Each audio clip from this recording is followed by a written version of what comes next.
오늘 우리에게 주시는 말씀은 에베소서 2장 1절부터 10절까지 말씀입니다. 그는 허물과 죄로 죽었던 너희를 살리셨도다. 그때의 너희는 그 가운데서 행하여 이 세상 풍조를 따르고 공중의 권세 잡은 자를 따랐으니 곧 지금 불순종의 아들들 가운데서 역사하는 영이라. 전에는 우리도 다 그 가운데서 우리 육체의 욕심을 따라 지내며 육체와 마음에 원하는 것을 하여 다른 이들과 같이 본질상 진노의 자녀이었더니 긍휼이 풍성하신 하나님이 우리를 사랑하신 그 큰 사랑을 인하여 허물로 죽은 우리를 그리스도와 함께 살리셨고 너희는 은혜로 구원을 받은 것이라. 또 함께 일으키사 그리스도 예수 안에서 함께 하늘에 앉히시니 이는 그리스도 예수 안에서 우리에게 자비하심으로써 그 은혜의 지극히 풍성함을 오는 여러 세대에 나타내려 하심이라. 너희는 그 은혜에 의하여 믿음으로 말미암아 구원을 받았으니 이것은 너희에게서 난 것이 아니요 하나님의 선물이라. 행위에서 난 것이 아니니 이는 누구든지 자랑하지 못하게 함이라. 10절 말씀 우리 다 같이 합독하겠습니다. 우리는 그가 만드신 바라 그리스도 예수 안에서 선한 일을 위하여 지으심을 받은 자니 이 일은 하나님이 전에 예비하사 우리로 그 가운데서 행하게 하려 하심이라. 아멘. 하나님의 말씀입니다. 오늘도 하나님의 말씀에 은혜 받으시고 새 힘을 얻으시고 승리하시는 한 주간이 되시기를 축원합니다. 이번 감리교 총회를 참여하고 또 주일에는 또 아는 교회 또 초대받은 교회에서 또 말씀을 계속 전했습니다. 여러분 기도를 좀 부탁드립니다. 이번 총회 때 우리 감리교 총회에서 두 가지 아주 중요한 이슈가 있었습니다. 하나는 뭐냐면 국내적인 것이고 한국 국내적인 것이고 또 하나는 전 세계적인 것인데요. 국내적인 것으로는 그 무슨 법이죠? 소수인권 보호법. 정확한 플레임은 제가 잘 기억이 안 나지만 소수인권 보호법 거기에 이제 독소 조항이 들어 있습니다. 그래서 여하튼 그 독소 조항에 대해서 우리 교회가 또 우리 감리교가 또 한 목소리를 내서 그 독소 조항이 통과되지 않도록 하는 법을 만들고 또 그것을 위해서 계속해서 또 세상을 향해서 또 소리를 내는 그런 부분이었습니다. 그래서 내년도 입법의회에 이런 부분들을 계속해서 정리를 해서 또 입법화시키는 부분이었고요. 또 하나는 뭐냐면 WCC 문제입니다. WCC는 세계교회 협의회라고 하는 곳인데요. 거기에 우리 감리교를 비롯해서 많은 교단들이 가입되어 있습니다. 그런데 WCC가 계속해서 하나님께서 기뻐하지 않는 방향으로 가고 있습니다. 그래서 이 부분을 놓고 또 이번 총회 때 아주 또 뜨거운 또 격렬한 또 논쟁도 있었고 어떻게 해야 될 것인가. 그래서 감사하게도 지금 분위기는 WCC에서 탈퇴하는 쪽으로 나가고 있습니다. 아직 결정된 것은 아니지만 두 가지 방향이 있었어요. 하나는 뭐냐면 거기에 남아서 계속해서 WCC가 하나님 기뻐하지 않는 방향으로 가고 있는데 그것을 제대로 잡으면서 갈 것인가, 아니면 탈퇴를 함으로 말미암아 그 WCC가 정말 하나님께서 기뻐하지 않는 그런 부분을 가지고 있는 것을 알려야 된다라고 하는 두 가지로 나뉘어져 있습니다. 여하튼 좀 나뉘어져 있었지만은 그러나 방향을 하나님께서 모아주셔서 우리 교회는 복음주의적으로 가야 된다. 복음을 붙들고 하나님께서 기뻐하시는 하나님 나라 확장을 위해서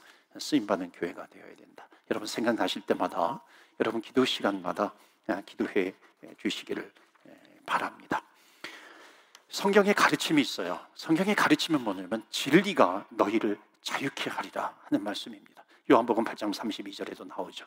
진리가 너희를 자유케 하리라. 그런데 우리가 신앙생활을 할 때 많은 경우 어떻게 생각을 하냐면은 분명히 주님의 약속은 진리가 너희를 자유케 하리라 그렇게 말씀하셨는데 주님을 믿으면 또 신앙생활을 하면 나름대로 뭐 봉사회, 뭐 선교회, 전도회 뭐 여러 가지가 있습니다. 내 시간을 투자해야 돼요.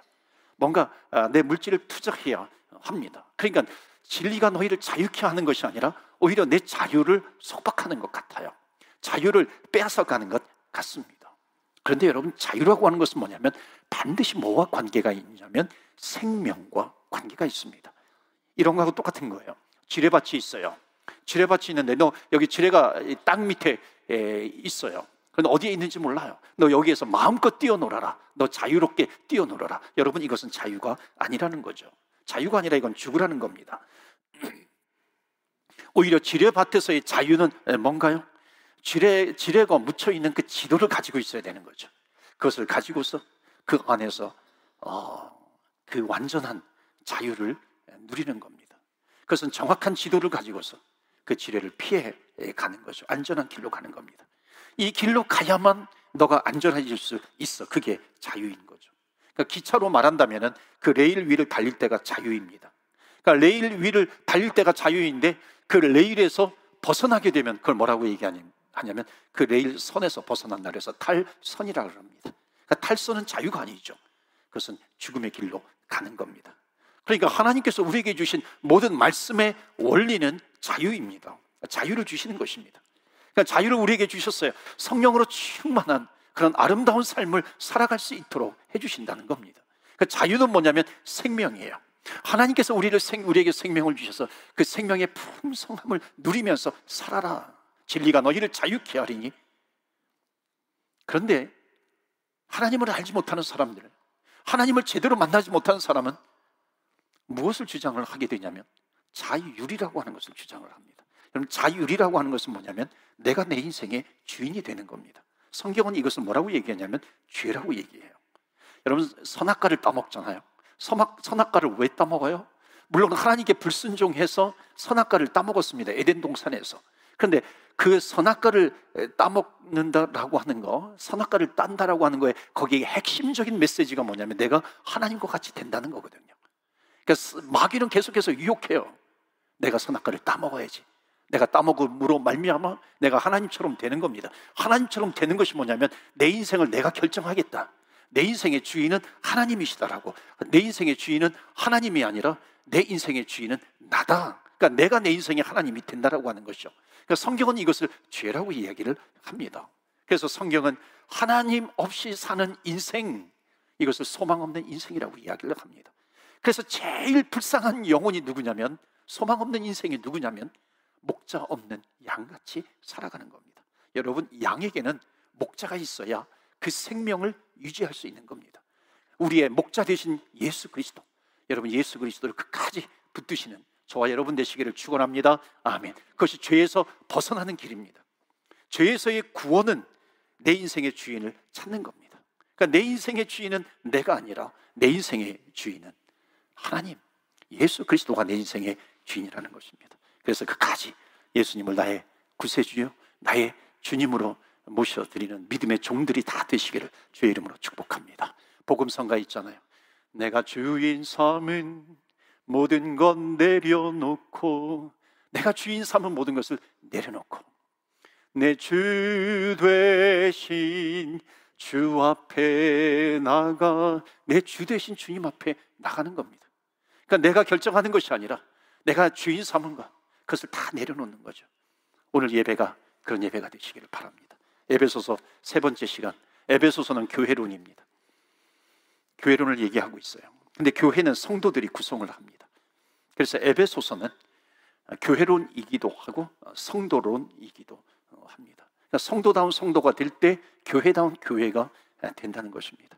그래서 오늘 2장인데요 1장을 마쳤고요. 이 2장 앞부분 1절부터 10절까지인데 1장에서 1절에서 10절까지의 내용은 뭐냐면 성도란 누구인가 하는 겁니다. 그러니까 나의 정체성이 무엇인가 하는 거죠. 그러니까 성도가 성도다운 성도가 될 때 건강한 교회를 이루어갑니다. 그래서 성도란 누구인가, 성도의 조건 세 가지를 얘기하고 있어요. 첫 번째는 1절, 2절, 3절, 그 다음 두 번째는 4절부터 9절이고 마지막 세 번째 성도의 조건은 마지막 10절 말씀입니다. 자, 첫 번째 메시지를 보면요 1절부터 3절까지의 말씀입니다.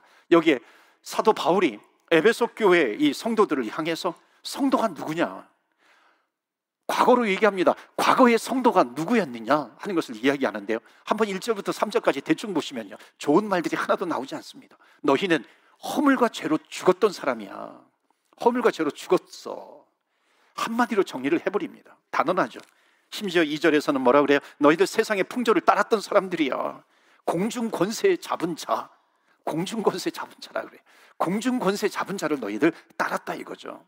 공중권세 잡은 자는 누구예요? 불순종 가운데 역사하는, 불순종의 아들들 가운데 역사하는 영이에요. 뭔가 이렇게 배드 스피릿이에요. 마귀라는 겁니다. 사탄이라고 하는 거죠. 거기에 사로잡혀 있었다, 이렇게 얘기하고 있습니다. 3절에 뭐라 그래요? 너희들 육체의 욕심을 따라 살았다. 그러니까 이런 모습들이 내가 살아갈 때 내 욕심대로 살아간다. 내가 나의 인생을 내가 결정하면서 살아간다. 내 욕심대로, 내 탐심대로 살아간다 하는 겁니다. 그러니까 뭐라고 얘기해요? 본질상 진노의 자녀다, 이렇게 얘기합니다. 심판받을 진노의 자녀였다, 이렇게 얘기해야죠. 좋은 얘기가 나오지 않습니다. 사도 바울은 왜 이렇게 성도의 과거를 들춰내면서 아주 적나라하게 이런 용어들을 쓰고 있는 겁니까? 그러니까 사도 바울이 분명히 얘기하고 싶은 것이 있어서 그런 거예요. 그래서 에베소 교회 성도들에게 묻는 겁니다. 너희들이 과거에 누구였느냐? 그것을 너희들이 좀 알아야 한다는 겁니다. 그래서 오늘 첫 번째 메시지가 뭐냐면, 교회를 건강하게 하는 성도의 조건이 있다는 겁니다. 그것은 뭐냐면, 첫 번째, 내가 누구인지 알아야 된다는 거죠. 오늘 첫 번째 메시지 보시겠어요? 다 같이 읽겠습니다. 시작. 성도는 자기의 과거를 아는 사람이에요. 성도는 자기의 과거, 그러니까 내가 과거에 허물과 죄로 죽었던 내 과거를 인정하는 것, 그리고 그것을 아는 사람입니다. 여러분, 이 사도 바울이 에베소서를 기록을 했잖아요. 사도 바울이 성경에서 자기의 과거를 이야기합니다. 가말리엘 문화생이었다, 똑똑한 사람이었다는 겁니다. 자기는 로마 시민권자예요. 나는 명예가 있다는 겁니다. 그것으로 자기를 소개하고 있는데, 이것은 자기가 그렇게 자기를 자랑하려고 하는 것이 아니라, 자기가 그렇게 이 잘난 배경을 가지고 있었는데, 내가 그렇게 잘난 배경을 가지고 있었는데 하나님을 대적하면서 살았던 그 과거의 부끄러움, 그것을 다 이렇게 드러내는 겁니다. 사랑하는 성도 여러분, 자기가 과거에 하나님 앞에서 얼마나 큰 죄인이었는지 이것을 깨달아 아는 사람, 이것을 인정하는 사람이 성도고, 그 성도가 교회를 건강하게 만든다는 것입니다. 여러분 한번 얘기해 보세요. 말해 보세요. 어디 쇼핑몰 같은 데 가가지고 세상에 나가가지고 사람들에게 이 에베소서, 사도 바울이 얘기하는 에베소서 2장 1절부터 3절까지 과거, 우리는 과거에 이런 사람이었어. 쇼핑몰에 가가지고 사람한테 공중권세 잡은 자를 따랐던 자야, 그들에게 묶였던 자야, 우리는 죄로 죽었던 자야, 이렇게 얘기하면요, 아마도 명예훼손죄로 고발할지도 모릅니다. 여러분, 하나님을 모르면 자기 자신을 모르는 겁니다. 과거를 모르는 거예요. 하나님을 만나기 전에 내가 누구였는지 모르는 거죠. 그러니까 사도 바울은 하나님을 만나고 나서 주님을 알았기 때문에 우리의 과거를 솔직하게 인정하자는 겁니다. 과거에 죽었던 죄인이었다라고 하는 것, 이것을 인정하자는 겁니다. 공중권세 잡은 자에게 붙잡혔기 때문에 내가 엉뚱하게 살았다라고 하는 것, 이것을 인정하자는 겁니다. 그래야 우리가 어떻게 구원받았는지 아는 거예요. 여러분, 구원이라고 하는 것은 from이에요. 어디로부터 구원입니다. out of, 어디로부터의 구원을 얘기하는 겁니다. 그러니까 내가 공중권세 잡은 자에게, 이 끔찍한 사도 바울에게 용어가 있어요. 배드 스피릿에 내가 묶였어. 마귀와 사탄에게 내가 묶였던 자야. 이것을 인정하자는 겁니다. 왜냐하면 그래야 하나님께서 나에게 주신 구원이 얼마나 큰 것인가, 얼마나 큰 은혜 가운데 나를 구원해 주셨는가, 그 기쁨을 알게 되는 것입니다. 그러니까 여러분, 참된 구원의 기쁨을 누리지 못하면, 내 구원은 피상적으로만 알게 되면 참된 구원의 기쁨을 내가 모르는 겁니다. 누리지 못하는 거죠. 그러니까 신앙생활을 해요. 신앙생활을 하는데 여전히 끌려가는 인생을 살아갑니다. 내가 누구였는지 아는 자, 내가 비참한 자였다라고 하는 것을 아는 사람만이 하나님의 은혜가, 나에게 다가오시는 하나님의 은혜가 얼마나 큰지 그것을 알게 되는 겁니다. 그래서 성경은 내 과거가 죄로 허물로 죽었던 자였다는 것을 말씀하고 있습니다. 여러분 한번 생각해 보세요. 내가 커다란 돌을 내 위에다가 올려놓아 보세요. 1분, 2분 견디기 어려울 겁니다. 그런데 내가 죽었어요. 그러니까 아무리 큰 돌을 올려놔도요, 내가 그 돌의 무게를 아무리 커도 그 무게감을 느끼지 못합니다. 여러분, 죄의 무게가 아무리 커도요, 내 영혼이 죽어 있으면 죄의 무게를 느끼지 못하는 겁니다. 여러분, 왜 죄의 무게를 내가 느껴요? 내 영혼이 살아있기 때문에 그런 거죠. 그래서 성경이 말하고 있습니다. 과거에 나는 내가 죄를 지으면서도 하나님 앞에서 내가 버젓이 살아왔다. 하나님이 말씀을 하셨는데도 내가 듣지를 못했다. 왜? 내 영혼이 죽어있기 때문에 그런 거예요. 진리가 선포가 돼요. 진리가 선포됨에도 불구하고 내가 그것을 듣지 못하는 겁니다. 왜냐하면 죽어있으니까. 그러니까는 이 성도가 아닌 사람은 아무리 죄로 물들어 있어도 그 죄를 느끼지 못하는 겁니다. 죄의 무게감을 느끼지 못하는 거죠. 오늘 말씀은 거기에서 끝나지 않잖아요. 성경은 너희는 공중 권세 잡은 자 사탄 마귀에게 끌려갔다. 정말 신비 중에 신비는요, 아무리 많이 배웠던 사람, 똑똑한 사람도 점을 치기도 하고요, 무당을 불러다가 막 구슬하기도 합니다. 회사를 차려놓고 기업을 차려놓고 처음에 돼지 머리에다가 절을 하고 그렇게 합니다. 선거철만 돼봐요, 점집이 가장 바빠진다고 그러잖아요. 여러분, 이건 무슨 현상이에요? 뭔가 그 사람이 끌려가는 게 있는 겁니다. 그 사람이 뭔가 믿는 게 있는 거죠. 귀신을 믿고 있든지, 그렇게 표현하지 않아도 bad spirit, 뭔가 영적인 것에 끌려가고 있는 겁니다. 그 본문 2절에 보면 우리가 그렇게 살았다라고 하는 거예요. 그런데 그렇게 살게 된 이유가 있었어요. 살았던 이유가 있어요. 그게 뭐예요? 공중권세 잡은 자에게 붙잡혀 있었다라고 하는 겁니다. 그러니까 우리의 마음을 빼앗는 어떤 것이 있는 거예요. 우리의 마음을 사로잡는 어떤 악한 것이 있는 겁니다. 악한 영이 있는 것이죠. 그러니까 그것이 뭘로 나타나요? 그것이 어떤 때는 쾌락으로 나타나죠. 어떤 때는 그것이 욕심으로 나타나기도 합니다. 어떤 때는 그것이 사람을 죽이는 살인의 행위로 나타나기도 하는 거죠. 그러니까 악한 영에게 끌려다니고 있는 겁니다. 여러분, 우리가 하나님을 믿기 전에 죄를 짓는 것, 또 악에게 끌려가는 것, 이것을 제어시킬 수 있는 힘, 그것이 무엇이 있습니까? 어떤 사람은 학교라고 얘기할 수 있어요. 교육이라고 얘기할 수 있어요. 만약에 교육이라고 하는 것이 우리를 제어시킬 수, 죄를, 악을 제어시킬 수 있다면 학교는 지금쯤 천국이 되어야 되는 거죠. 학교가 천국입니까? 아니죠. 심지어 어떤 학교는 악의 소굴이 되어가고 있습니다. 학교, 세상의 교육이 절대로 이것을, 죄를 해결해 주지 못한다는 겁니다. 컴퓨터에 이상한 것을 막 뿌리는 사람들을 보면 못 배워서 그런가요? 그렇지 않더라고요. 또 하나, 내가 죄를 짓는 것을 제어할 수 있는 사회 구조가 있어요. 입법을 해가지고 법으로 처벌을 하면 죄가 과연 줄어들까요?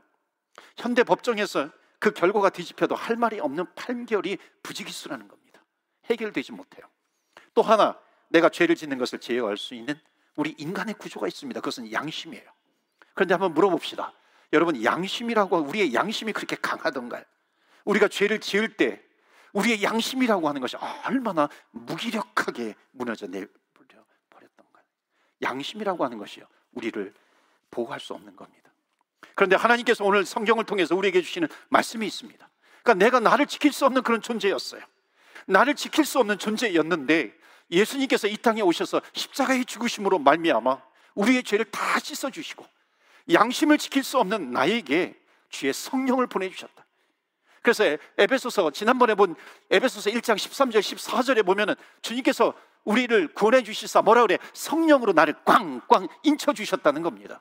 성령께서 나를 인쳐 주셨다라고 하는 것은 뭐예요? 너는 나의 것이다. 내가 너를 나의 자녀 삼았다 말씀하는 겁니다. 내 힘으로는 내 문제를 해결할 수가 없어요. 그래서 예수님께서 오신 겁니다. 그래서 성령께서 인쳐 주셨다. 그렇기 때문에 성령을 의지하게 되면 우리는 죄를 이길 수 있는 줄로 믿습니다. 그러니까 사탄에게 공중권세 잡은 악한 영으로부터 해방될 수 있다는 거죠. 이것이 성도의 특권입니다. 성도의 영광이죠. 성도의 능력입니다. 그러니까 사도 바울이 자기의 그 과거를 이렇게 무자비하게, 어찌 보면 참 이게 이런 단어를 쓰면서 낱낱이 들춰내는 이유가 무엇일까요? 그 사도 바울 자신이 그렇게 비참한 인생을 살았다는 겁니다. 돌파구가 필요했어요. 탈출구가 필요했던 그런 사람, 정말로 죽어가는 사람이었는데 주님께서 어느 날 찾아오신 거죠. 사울아 사울아, 나는 너가 핍박하는 예수니라. 주님께서 찾아오신 겁니다. 사랑하는 성도 여러분, 우리는 더 이상 죄와 허물로 죽을 사람이 아닌 거죠. 진노의 자녀가 아닌 겁니다. 사탄의 자녀가 아닌 거죠. 하나님의 자녀가 되었다라고 하는 것을 여러분 믿으시기를 축원합니다. 이것이 바로 우리 성도들이 가져야 될 정체성입니다. 그래서 내 과거를 알고 있는 사람이 반드시 고백하는 것이 무엇이에요? 그것은 뭐냐면 Amazing Grace, 하나님의 은혜. 죄로 말미암아 허물로 죽을 수밖에 없었고 공중권세 잡은 자에게 붙잡혀 있었던 난데 어느 날 하나님께서 나에게 찾아오셔서 그 하나님의 은혜로 말미암아 나를 구원해 주셨습니다. 그래서 두 번째 성도의 조건, 두 번째는 은혜를 아는 사람. 다 같이 한번 두 번째 읽어볼까요? 다 같이 시작.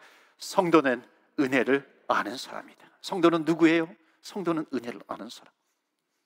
첫 번째는 과거를 아는 사람, 두 번째는 과거를 알기 때문에 하나님의 은혜를 아는 사람. 그것이 이제 4절부터 9절까지 말씀입니다. 한번 보세요. 제일 많이 나오는 단어가 뭘까요? 반복되어지는 단어. 4절 보시면은 긍휼이 풍성하신 하나님이 우리를 사랑하신 그 큰 사랑을 인하여, because of His great love, 그 크신 하나님의 사랑이에요.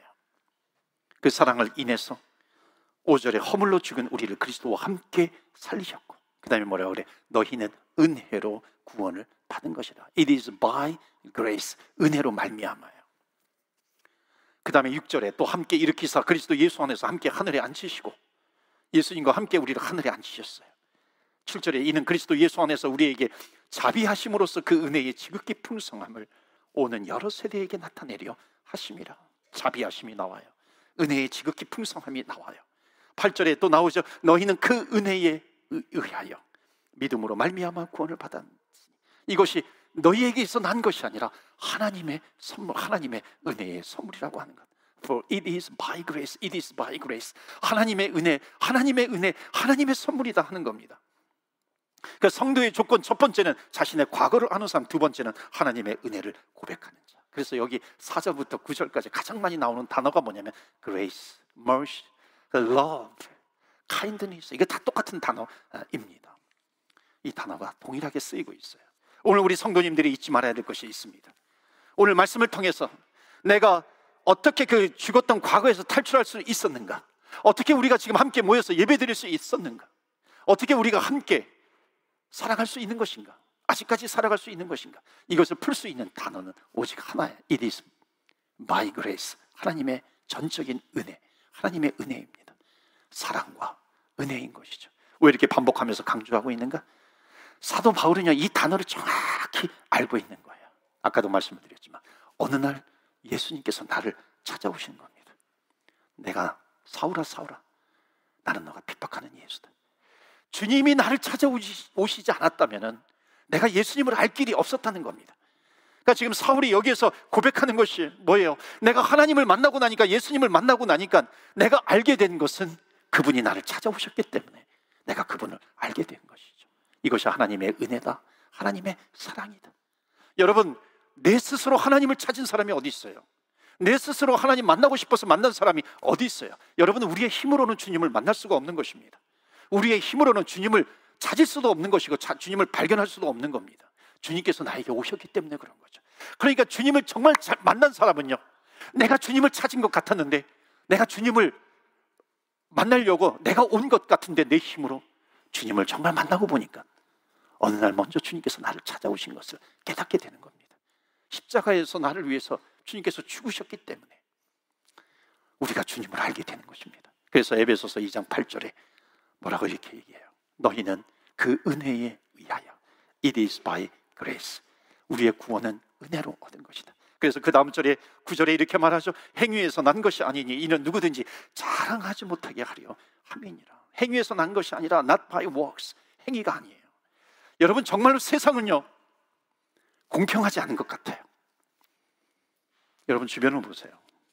정말 못된 사람 같은데 평생 먹고 살 것을 가지고 있어요. 어떤 사람은 너무나도 착한데 정말 죽을 고생하면서 살아가요. 그렇지 않습니까? 세상은 공평하지 않은 것 같아요. 어떤 사람은 정말 장수의 인생을 살아가요. 어떤 사람은 10대, 20대 때 목숨을 잃어요. 어떤 사람은 건강하게 살아요. 어떤 사람은 평생 질병을 가지고 살아가요. 장애를 가지고 살아가요. 세상은 공평하지 않은 것 같아요. 그런데 하나님은 사랑이셔서 천국에서는 아무런 차별도 없도록 그렇게 하신 겁니다. 그래서 구원에 있어서 여러분, 내가 자랑할 것이 하나도 없어요. 구원에 있어서 내가 내세울 것이 하나도 없다는 것입니다. 천국에서 내가 무엇 때문에 구원받았다, 무엇 때문에 구원받았다라고 하는 것이 하나도 없도록 하나님은 그 은혜로 말미암아 하나님의 사랑으로 우리를 구원하신 겁니다. 그렇기 때문에 하나님 나라에서는 모두가 다 동등해요. 목사건, 장로건, 권사건, 집사건, 누구든지 하나님 안에서는 동등합니다. 하나님의 성도일 뿐이에요. 그것을 연습하는 곳이 어디냐? 바로 처치, 교회입니다. 그렇기 때문에 사랑하는 성도 여러분, 내 신앙의 행위가 자랑의 도구가 되지 않도록 하셔야 돼요. 은혜를 아는 사람이라면요, 하나님의 은혜를 알기 때문에 내가 과거에 이러한 사람이었는데 그 과거에 그 비참했던 내 인생이 하나님의 은혜로 내가 구원을 받았는데 그 하나님의 은혜를 안다면은요, 내가 하는 봉사, 내가 하는 심지어 금식, 기도, 이런 것이 자랑이 되지 않도록 해야 되는 거죠. 왜냐하면 은혜 때문에 하는 거니까. 금식, 기도 열심히 해놓고 여러분 그것이 자랑이 돼요? 내가 열심히 봉사를 해놓고 내가 누구를 욕하기 위해서 그것을 한다면요, 그것은 살인 행위가 되는 거죠. 그것은 은혜를 모르는 사람입니다. 우리는 자랑할 수가 없어요. 왜? 선물로 받은 그 구원이기 때문에 그렇습니다. 여러분, 내가 은혜로 구원받은 하나님의 자녀인 줄로 믿습니다. 그런 사람이 누구예요? 성도예요. 그런 성도가 교회를 건강하게 만드는 것이고 교회를 부흥시키는 것입니다. 오직 은혜, 오직 은혜로 우리는 구원받은 하나님의 자녀들입니다. 그것을 고백할 줄 아는 우리 교회 성도님들이 다 되시기를 주의 이름으로 축원합니다. 아멘. 그렇다면 마지막 세 번째, 은혜를 아는 사람이 하는 일은 무엇일까요? 우리에게 은혜를 주시는 분에 대해서 우리는 무엇을 드리고 싶어 하는 것일까요? 여러분, 성도란 누구일까? 첫 번째는 자기 자신의 과거를 아는 사람, 두 번째는 하나님의 은혜를 알아요. 하나님의 은혜를 알기 때문에 세 번째, 성도란 누구인가? 하나님께서 나에게 주신 은혜 때문에 성도는 사명이 무엇인지 아는 사람. 우리 세 번째 메시지 다 같이 읽을까요? 시작. 성도는 사명을 아는 사람입니다. 그래서 우리가 구원받은 목적이 거기 10절에 기록이 되어 있어요. 선한 일을 위하여. 10절 보실까요? 우리는 그가 만드신 바라 그리스도 예수 안에서 선한 일을 위하여 지으심을 받은 자니 이 일은 하나님이 전에 예비하사 우리로 그 가운데서 행하게 하려 하심이니라. 여기 두 가지 중요한 단어가 있어요. 우리에게 선한 일을 위해서 우리를 구원시켜 주셨다. 그런데 이 선한 일이라고 하는 것은 윤리적으로 착한 일, 그것을 이야기하는 것이 아니에요. 그 선한 일이라고 하는 것은 그 뒤에 하반절에 나오는 것이 있습니다. 그것은 뭐냐면 이 일은 하나님이 전에 예비하사, 하나님이 이미 계획해 놓으신 그 일이라고 하는 겁니다. 그러니까 이 말은 한마디로 말하면 사명이에요. 성도는 누구인가? 사명을 아는 사람, 하나님의 사명을 아는 사람, 교회의 사명을 아는 사람. 이 사람이 누구냐? 과거에 누구였든지 알고 하나님의 은혜 때문에 구원받았다라고 하는 것을 알고 그 은혜를 아는 사람은 하나님의 사명이 무엇인가, 교회의 사명이 무엇인가, 그것을 깨달아 아는 사람입니다. 여러분, 하나님의 말씀을 아는 사람은 많이 있어요. 그런데 하나님의 말씀을 사는 사람 그렇게 많지 않은 것 같아요. 하나님의 사명을 아는 사람이 있어요. 그런데 하나님의 사명을 살아가는 사람이 그렇게 많지 않은 것 같아요. 하나님의 비전을 아는 사람이 있어요, 들어서. 그런데 그 비전을 살아가는 사람이 그렇게 많지 않아요. 사랑하는 성도 여러분, 우리에게는 하나님의 영원한 비전이 있어요. 하나님의 영원한 사명이 있는 겁니다. 그 전에 예비하신 그 사명, 그것을 위해서입니다. 그것이 에베소서에 계속해서 반복되는 말씀이 뭐냐면 out of Christ, 그리스도 밖에 있는 사람이 in Christ, 그리스도 안으로, 그리스도의 품으로 인도함 받는 것, 이것이 하나님께서 선한 일을 위해서 우리를 구원시켜 주셨다, 우리에게 은혜를 베풀어 주셨다. 그래서 그것은 영원 전부터 계속해서 하나님께서 예비하신 것이다 말씀하는 겁니다. 영적으로 소생되는 것, 공중 것에 잡은 자에게서 해방이 되는 것, 그 일을 위하여 너희들이 구원받은 하나님의 자녀, 하나님의 은혜로 구원받은 자녀가 되었다는 것을 말씀합니다. 예수님께서 감추어진 보화에 대해서 이렇게 얘기하죠. 천국은 마치 밭에 감추어진 보화와 같으니 사람이 이를 발견한 후 숨겨두고 기뻐하며 돌아가서 자기의 소유를 다 팔아 그 밭을 샀느니라. 세상은 왜 낭비하느냐 그래요. 세상은 왜 너의 것을 자꾸만 이렇게 낭비하느냐. 그런데 여러분, 이게 낭비입니까? 낭비가 아니죠. 왜? 보화를 알아요. 보화를 아는 사람은 자기의 모든 것을 투자해도 그것이 낭비가 아니라고 하는 것을 압니다. 사랑하는 성도 여러분, 예수님께서 영광의 보좌를 버리시고 이 땅에 내려오셔서 우리를 위해서 십자가에 죽으셨어요. 여러분, 예수님께서 영광의 보좌를 버리시고 이 땅에 내려오셔서 우리의 죄와 허물에서 우리를 구원하시기 위해서 십자가를 지신 것이 여러분 낭비라고 생각하십니까? 아니죠. 이것은 절대로 낭비가 아닙니다. 하나님께서 하나밖에 없는 독생자 예수 그리스도를 이 땅에 보내주셔서 십자가에서 그 거룩한 보혈의 피를 뿌리게 하신 것, 여러분, 이것이 어리석은 일인가요? 아니죠. 한 영혼을 구원하는 것이, 지옥에 가지 않도록 천국으로 인도하는 것, 이것이 너무나도 귀한 것이기 때문에 모든 것을 다 희생해서라도 그것을 건지려고 하는 것입니다. 20세기 경영학에서 위대한 결정을 이렇게 얘기합니다. 뉴욕 맨하튼에서 처음에 다이너스 클럽 카드, 신용카드를 만들기로 결정한 것이 위대한 결정이다. 그 다음에 잉크젯 프린터에서 잉크젯 프린터를 만들기로 한 것이 가장 위대한 결정이다. 마이크로소프트사가 도스를 인수한 것이 가장 위대한 결정이라고 한다고 해요. 그러나 사랑하는 성도 여러분, 우리 인생 가운데 가장 위대한 결정이 뭔지 아세요? 우리가 하나님의 은혜로 말미암아 구원을 받았기 때문에 내 남은 인생 하나님을 위해서 살기로 결정하는 것, 하나님을 위해서 내 인생을 드리기로 결정하는 것, 바치는 것, 이것이 가장 위대한 결정입니다. 이 가장 위대한 결정을 하는 사람이 가장 행복하게 살아가는 것이고요, 그러한 성도가 바로 건강한 성도요, 교회를 건강하게 만드는 성도, 가정을 건강하게 세우는 성도가 되는 것입니다. 한 주간 동안 행복한 성도로, 건강한 성도로 살아가시는 저와 여러분 되시기를 주의 이름으로 축원합니다. 아멘. 이 시간에 우리 같이 기도합니다. 에베소서는 교회론이에요. 우리의 인생이 교회예요. 성도기 때문에 우리의 가정이 교회입니다. 건강하기를 원하는 겁니다. 그러기 위해서 기도합니다. 하나님, 내가 누구인지 알게 해 주옵소서. 교인들을 향해서 내가 누구였는가, 거기에서 그 비참한 인생에서 나를 구원해 주신 하나님 아버지의 은혜예요. 그 하나님의 은혜를 아는 사람은 우리가 주님 앞에 기도합니다.